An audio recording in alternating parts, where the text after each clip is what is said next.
This week on Daily Architecture News.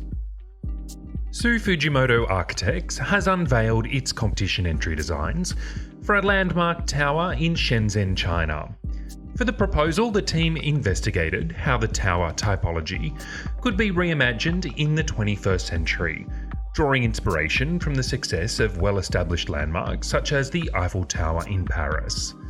The resulting design sees 99 towers floating within limited points of contact to a main central tower.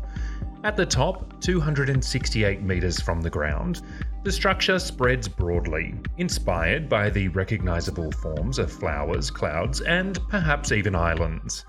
The central tower forms a core where tension cables give structural balance to the overall scheme, offering the impression of a strong horizontal plane on the upper levels, gradually vanishing as it descends.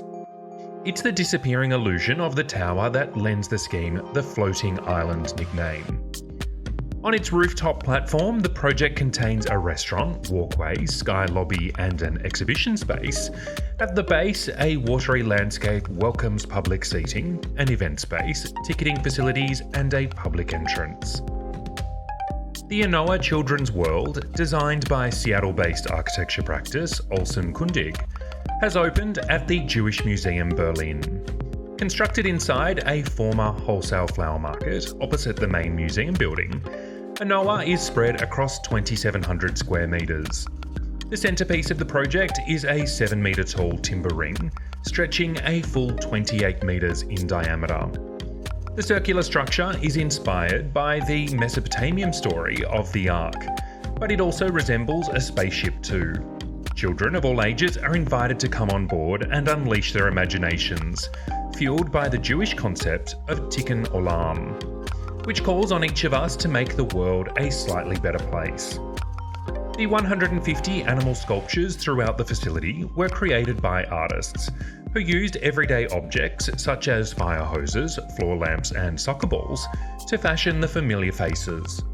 Through play, the animals communicate different themes, from legends and folklore to awareness of endangered species. Located in one of the most evolving and old neighbourhoods in Brooklyn, Aesop Park Slope by Mexican architect Frida Escobedo takes its inspiration from the surrounding brownstone residences, with their repeating angled facades and intricate brickwork. The store's design is based upon a simple module that acquires a complex pattern by shifting its position and creating a series of overlaps. Rammed earth from Oaxaca in Mexico was handcrafted into Auburn bricks, with rich imperfections, variations of tone, and texture.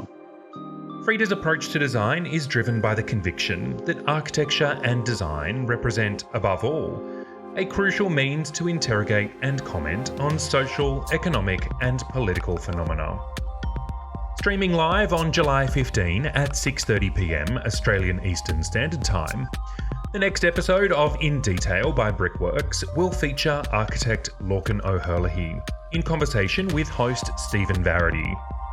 Since founding his Los Angeles-based firm LOHA in 1994, Lorcan has built more than 90 projects across 3 continents and has been published in more than 20 countries.